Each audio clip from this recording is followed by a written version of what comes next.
और वित्त मंत्री ने लोकसभा में बजट पेश किया। मोदी सरकार के तीसरे कार्यकाल के पहले पूर्ण बजट पर केंद्रीय मंत्री राजनाथ सिंह, भाजपा के राष्ट्रीय अध्यक्ष जेपी नड्डा समेत कई नेताओं के रिएक्शन सामने आए।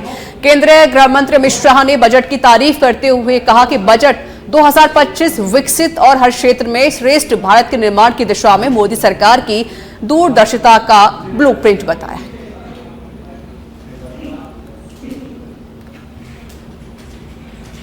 देश के इतिहास का एक बहुत महत्वपूर्ण बजट निर्मला जी ने आज पार्लियामेंट में पेश किया है। ये जो बजट की विशेषता ये है कि हमारी इकोनॉमी को एक्सेलरेट करने वाला ये बजट है। जहां तक इंफ्रास्ट्रक्चर को हर समय वित्त मंत्री प्राथमिकता देते हैं, इस समय भी हमारा बजट बढ़ा है, जिसके कारण इंफ्रा रोड सेक्टर में इसका बहुत बड़ा फायदा होगा। मुझे इस बात की खुशी है कि कृषि विभाग की ओर उन्होंने विशेष रूप से ध्यान दिया है। तिलहन हो, विशेष रूप से तेल बिया हो, इसके उत्पादन कैसे बढ़े और किसान आत्मनिर्भर कैसे बने, इसका भी विचार किया गया है। विशेष रूप से इनकम टैक्स के बारे में एक रिफॉर्म करके नया कानून लाकर इसको और सरलीकरण उसका करना, ये जनता के लिए बहुत बड़ी राहत होगी।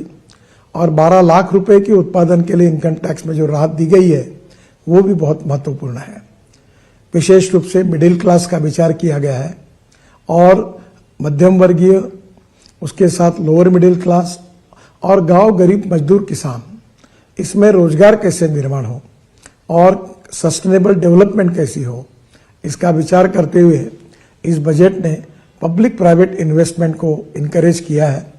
मुझे लगता है ये बहुत बड़ा सेक्टर है, जिसके कारण नए रोजगार निर्माण होंगे, ग्रोथ बढ़ेगी और निश्चित रूप से देश के विकास में उसका योगदान होगा। जहां तक ट्रांसपोर्ट सेक्टर है, हम 22 लाख करोड़ के फॉसिल फ्यूल इंपोर्ट करते हैं। इकोनॉमिक पॉइंट ऑफ व्यू भी हमारे लिए वो एक बहुत बड़ी समस्या है, पर उसके साथ साथ अल्टरनेटिव फ्यूल और बायोफ्यूल को प्रोत्साहन मिलता है। इसलिए विशेष रूप से लिथियम आयन बैटरी अब सस्ती होगी।